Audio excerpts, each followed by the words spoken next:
할렐루야, 환영하고 축복합니다. 오늘은 수요일입니다. 하나님의 말씀은 요한복음 5장 14절입니다. 그 후에 예수께서 성전에서 그 사람을 만나 이르시되 보라, 내가 나았으니 더 심한 것이 생기지 않게 다시는 죄를 범하지 말라 하시니 아멘. 주님의 보혈로 다 씻어주시고 오늘 또 예배 중에 우리를 치유하시고 회복시켜 주시는 하나님 아버지의 그 놀라우신 사랑, 그분을 찬양하고 그분께 영광을 돌리고 그분께 모든 감사와 존귀를 올려드립니다. 특별히 예수님께서 어떤 분이신가에 대하여 우리에게 말씀하는 것이 설교입니다. 그러므로 설교는 사람의 말이 아니라 세상의 이치와 상식과 논리를 이야기하는 것이 아니라 예수님이 스스로 예수님 자신에 대하여 증거하시는 시간입니다.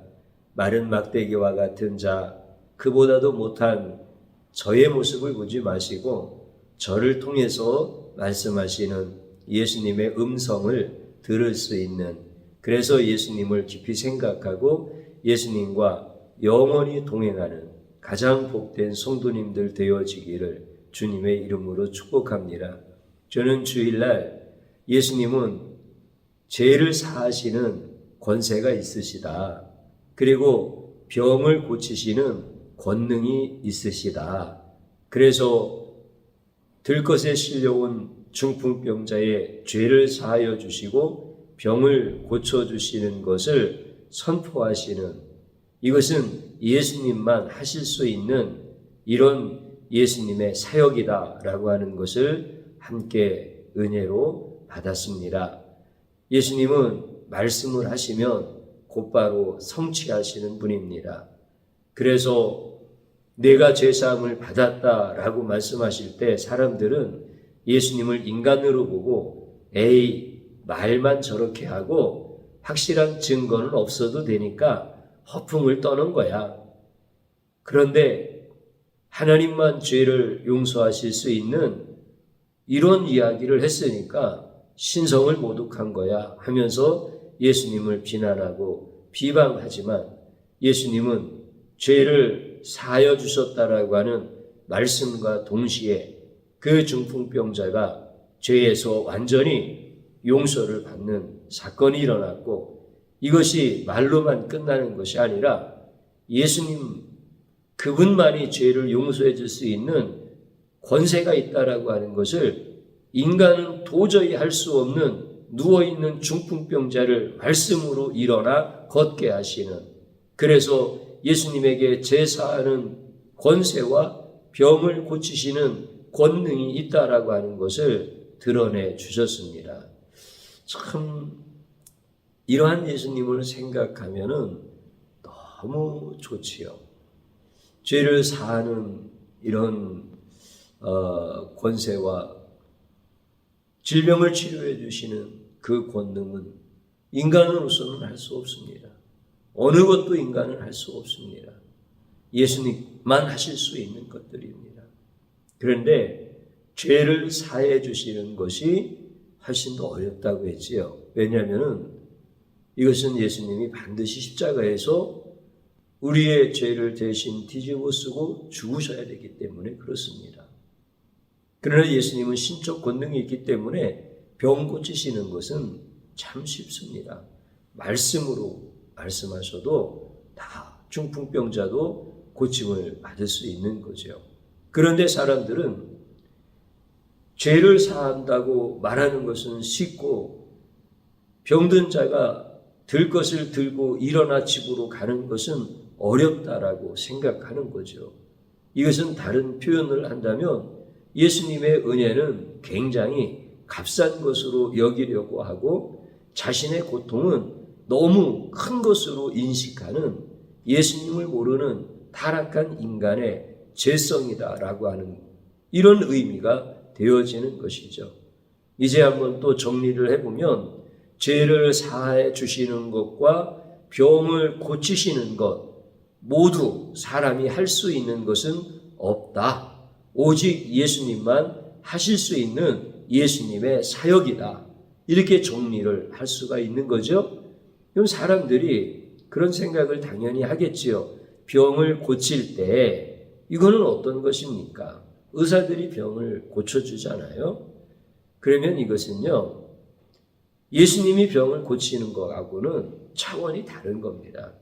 의사들이 병을 고치는 것은 제한적인 거예요. 부분적으로 고치는 거예요. 그렇기 때문에 선한 도구가 되어서 예수님에게 쓰임 받는 거죠. 이게 의사들이 병을 고치는 거예요.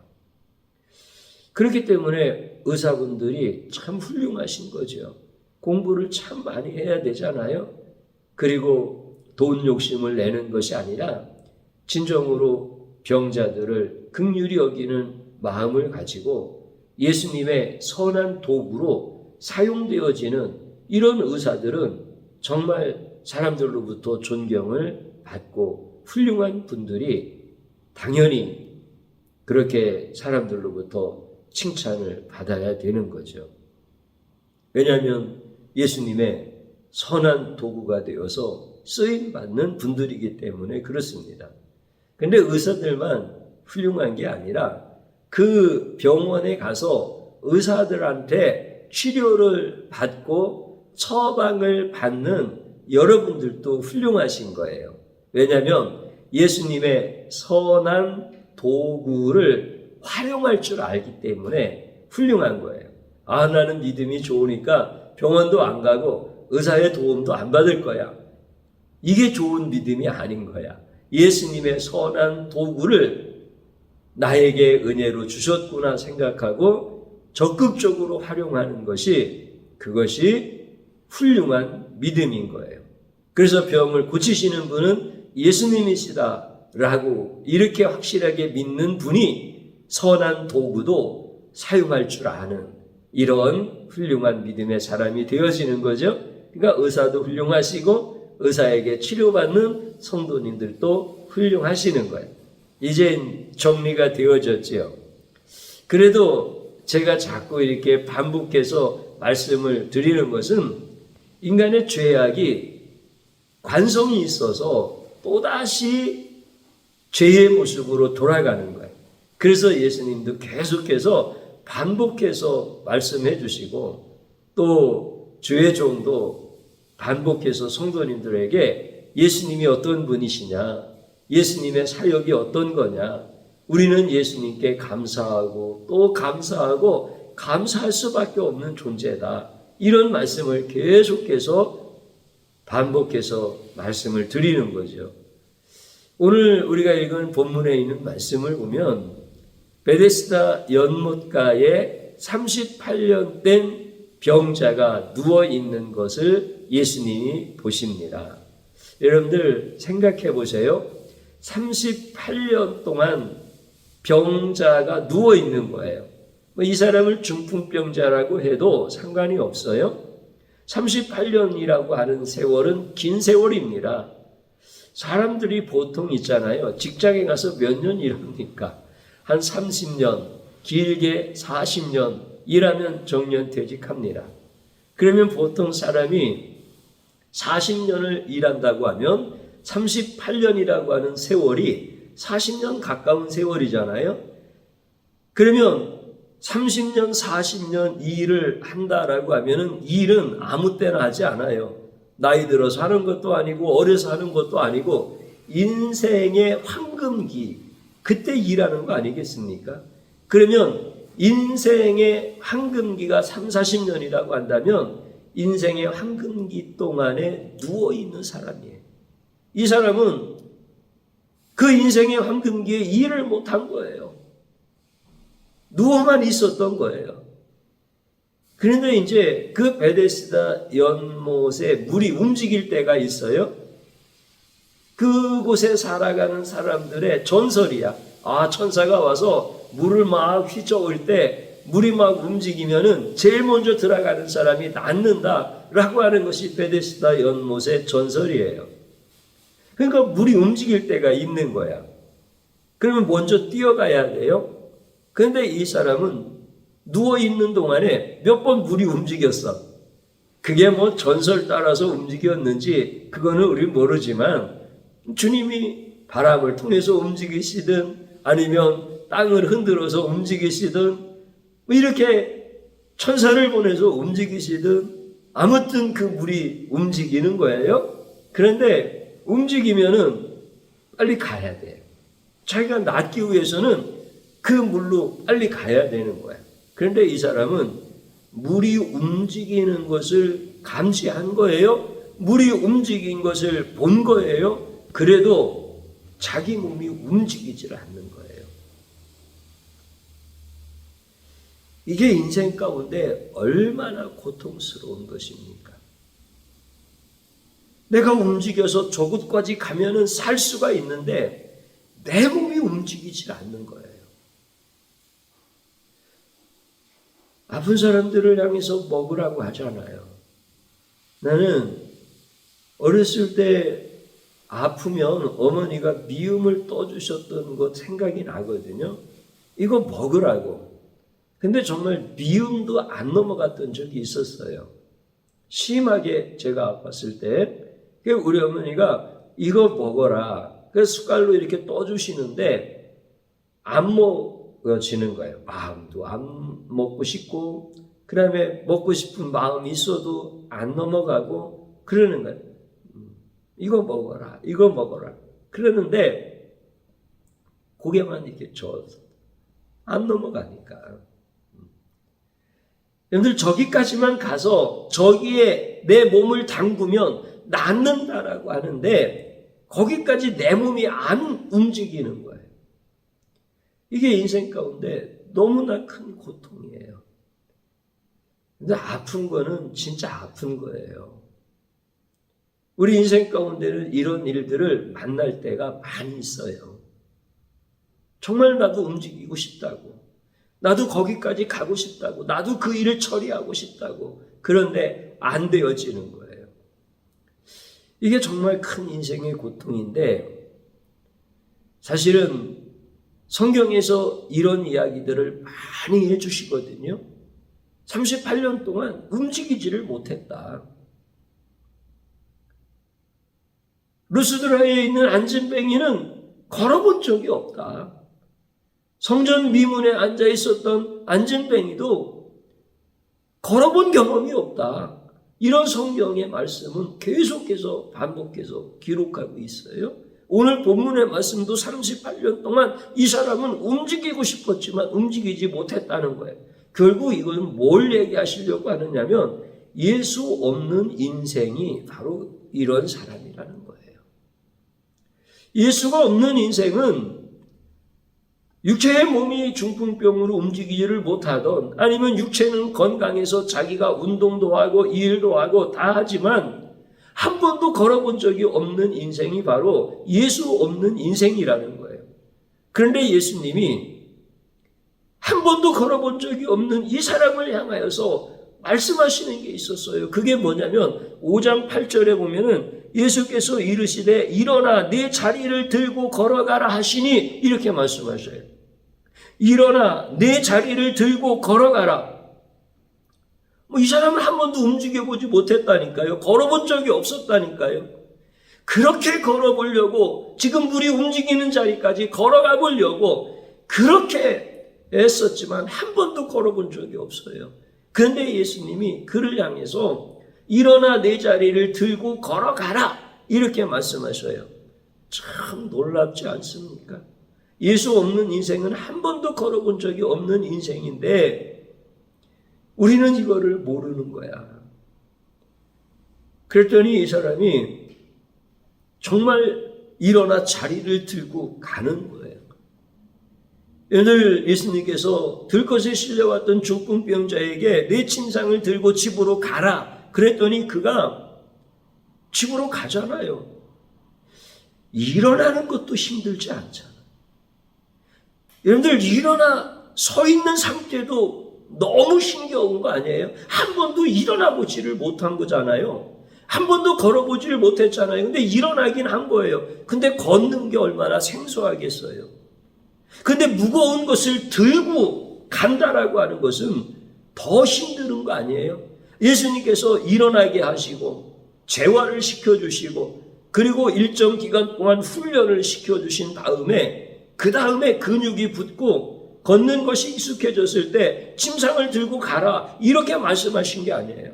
한 번도 일어난 적이 없었어요. 한 번도 발자국을 띄워본 적이 없었어요. 그런데 마치 평소에 운동을 많이 해서 무거운 것을 들고 뚜벅뚜벅 걸을 수 있는 사람에게 명령할 수 있을 법한 말씀을 하신 거예요. 너 일어나 침상을 들고 가라. 너 내 자리를 들고 일어나 가라. 이렇게 주님이 말씀하신 거예요. 그런데 놀라우게 주님이 말씀하시니까 그대로 다 이루어진 거예요. 얼마나 충격적인 겁니까? 얼마나 놀랍고 자기의 인생이 얼마나 경이롭겠습니까? 그래서 걷기도 하고 뛰기도 하고 찬양하고 전하고 선포하는 거예요. 왜냐하면 한 번도 걸어보지 못했던 사람, 한 번도 일어나보지 못했던 사람이 마치 매일 운동을 하여서 자기의 침상을 들고 다닐 수 있을 만큼의 사람처럼 이렇게 움직였다고 한다면 이 인생이 얼마나 경이로우냐 말이죠. 그러니까 우리는 예수 없으면 한 발자국도 걷지 못했던 사람이에요. 근데 이제 예수와 함께 하니까 우리는 새로운 길을 매일 걸어가는 이런 사람이 되어지는 것이다라고 하는 것을 성경은 정확하게 가르쳐 주는 거예요. 그래서 예수님을 믿는다라고 하는 것이 이렇게 복된 것이죠. 그러므로 예수님을 믿는 사람은 날마다 인생의 경이로움 가운데서 사는 거예요. 한 번도 걸어보지 못했고 한 번도 일어서 보지 못했던 사람이 자기의 침상과 자기가 38년 동안 깔고 있었던 그 자리를 들고 일어나서 가려니까 인생이 경이로운 거예요. 이게 예수 믿는 거예요. 저나 여러분이나 인생을 슬퍼하면 안 됩니다. 저나 여러분이나 인생을 우울하게 살면 안 됩니다. 예수를 모를 때는 인생을 우울하게 살 수밖에 없어요. 그때는 괜찮아요. 그렇게 사는 게 어쩌면 정상인 거예요. 그런데 예수를 믿는다라고 하는 것은 이제는 그렇게 살 수 없다라고 하는 거예요. 이게 예수 믿는 건데 우리는 예수 믿는 것을 모르는 거예요. 실제 삶 속에서 느껴보지를 못하는 거예요. 그러니까 예수 안 믿는 거예요. 그래서 예수 안 믿은 죄를 회개하자고 하는 거예요. 그러면 한 번도 걸어보지 못했고 한 번도 일어서 보지 못했던 나를 일어나서 매일 운동한 사람처럼 들 것을 가지고 가라고 하실 때 그대로 되어지는 이 인생을 바라보면 얼마나 주님께 감사하고 찬양하는 거예요. 그런데 내 인생을 돌아보면 예수를 믿었다고 하면서도 그렇게 예수님께 감사하고 예수님을 찬양하지 못했다는 거죠. 그래서 예수님 사랑하지 않았다고 하나님께 진심으로 회개하는 거예요. 그러니까 예수 믿는 것은 경이로운 인생을 산다는, 예수 믿는 것은 너무나 기쁘고 감사하게 그렇게 살아가는 거예요. 그래서 이 사람도요, 막 걷기도 하고 뛰기도 하고 감사하고 어떻게 할 줄을 모르는 거예요. 그러다가 며칠 지난 다음에 예수님을 만난 거예요. 그때 예수님이 오늘 본문 읽었던 말씀을 해 주신 거예요. 오늘 본문을 다시 한번 읽으면 어떤 내용이냐면 그 후에 며칠 지난 후에 예수께서 성전에서 그 사람을 만나 이르시되 보라 내가 나았으니 더 심한 것이 생기지 않게 다시는 죄를 범하지 말라. 이게 예수님이 하신 거예요. 여러분들 예수님이 하신 말씀을 잘 생각해 보세요. 보라 내가 나았지 않았느냐. 38년 동안 걷지 못했었는데 네가 걷지 않았느냐. 지금도 걷고 있지 않느냐. 그런데 더 심한 것이 생기지 않게 다시는 죄를 범하지 말라. 이렇게 예수님이 말씀을 하신 거예요. 다시는 죄를 범하지 말라. 더 심한 것이 생기지 않도록 이렇게 예수님이 하신 이 말씀의 의도가 무엇일까라고 하는 것, 이것을 꼭 좀 기억하자는 거예요.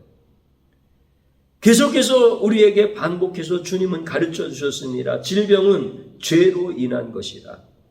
죄로 인하여 질병이 나타났고 죄로 인하여 우리는 질병의 고통을 당하는 타락한 존재다라고 하는 것을 우리에게 계속 가르쳐 주시는 거예요. 그러면은 이제 질문을 한번 제가 해드릴게요.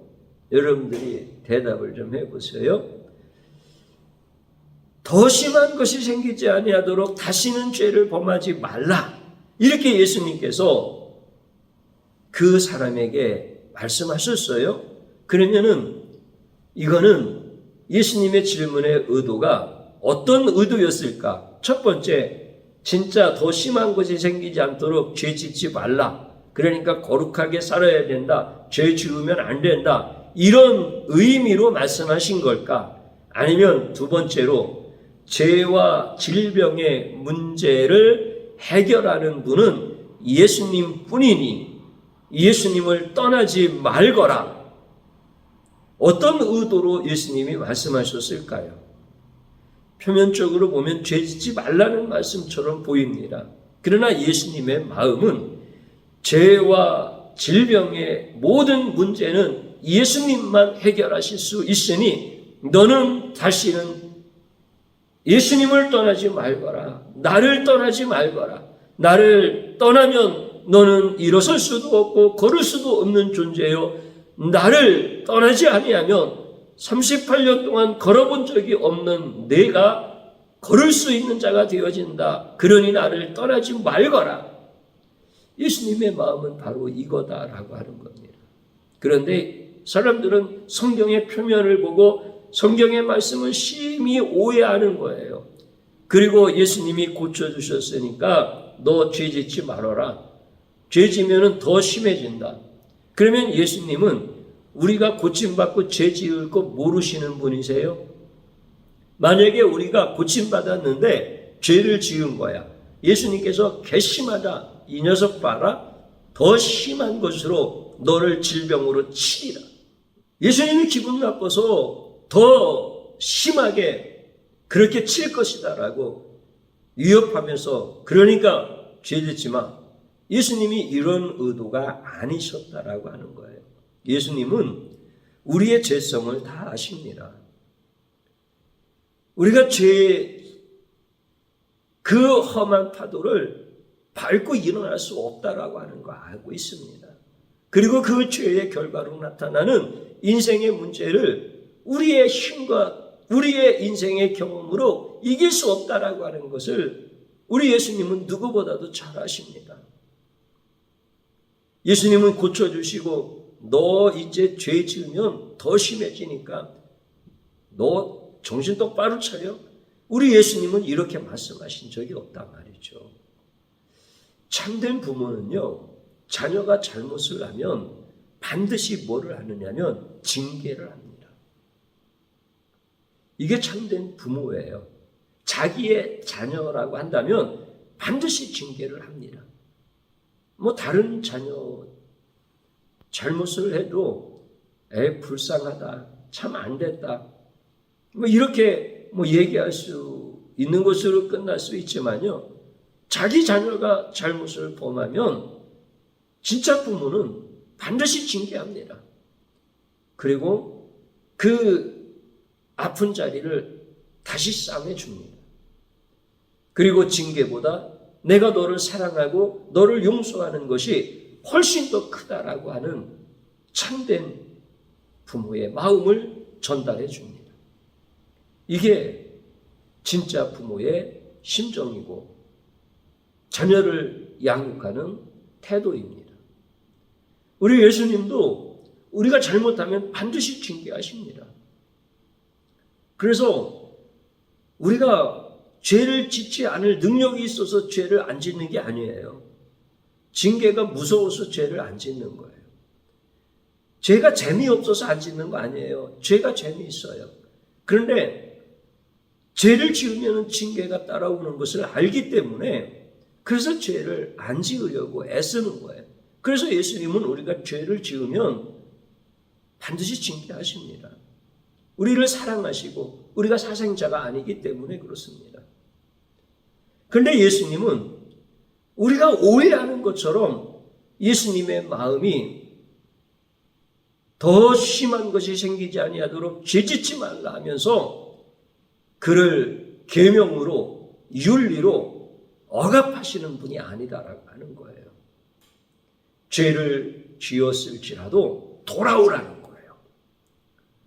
징계를 받았을지라도 주님의 품이 더 따뜻하다는 거예요. 주님은 때리시고 어루만지시며 우리를 완전하게 치유하시고 회복시켜 주시는 유일하신 구원자다라고 하는 것을 예수님은 말씀하시는 거예요. 이게 더 심한 것이 생기지 않게 다시는 죄를 범하지 말라 말씀하시는 예수님의 마음이시요 예수님의 의도이시다라고 하는 거예요.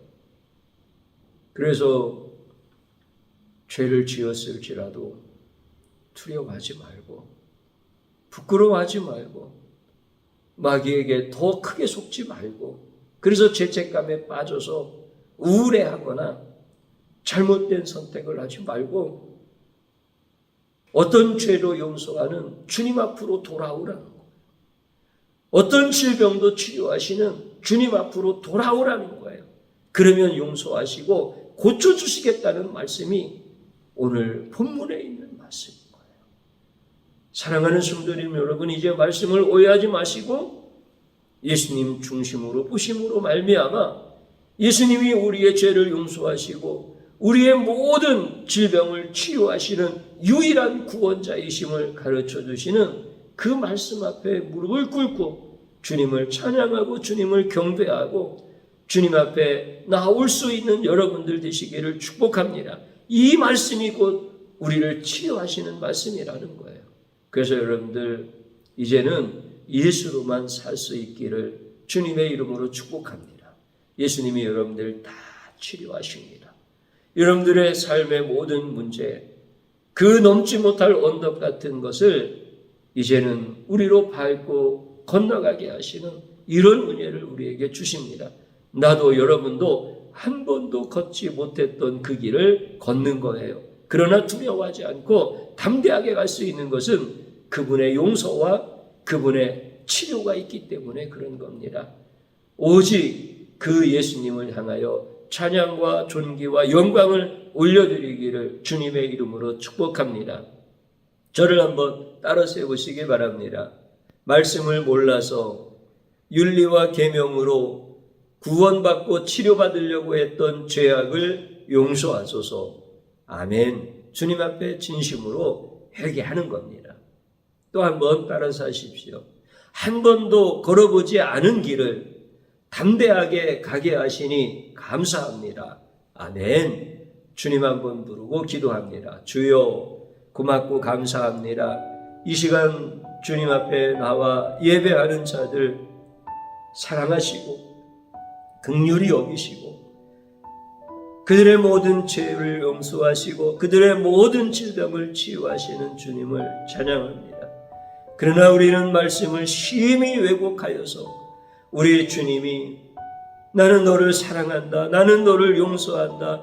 나는 너를 치료한다. 내가 어떤 큰 죄를 범했을지라도 내게 돌아오기만 하면 내가 너를 구원할 것이고 내가 너를 치료할 것이라고 말씀하시는데 우리는 예수님의 사랑을 오해하였습니다. 예수님의 말씀을 의심하였습니다. 주님 용서하여 주옵소서. 말씀을 오해하고 말씀을 왜곡함으로 말미암아 예수님을 떠나서 윤리와 계명으로 구원받고 윤리와 계명과 나의 선한 행실을 가지고 내가 스스로 내 능력과 지혜로 내 몸도 치료하고 내 인생의 고통의 문제도 해결하려고 했던 이 무지하고 악한 죄악을 용서하여 주옵소서. 용서하여 주옵소서. 이제 주님 앞에 나아가기를 원합니다. 주님을 의지하기를 원합니다. 주님의 말씀에 순종하기를 원합니다. 너의 들 것을 들고 일어나 가라고 말씀하신 말씀에 순종했던 것처럼 다시는 죄를 범치 말라는 말씀과 더 심한 것이 생기지 않도록 우리 예수님께서 말씀하신 그 의도를 정확하게 알게 하여 주셔서 이제는 예수님 떠나지 않게 하시고 이제는 내 능력이 아니라 예수 능력으로 살게 하여 주시옵소서.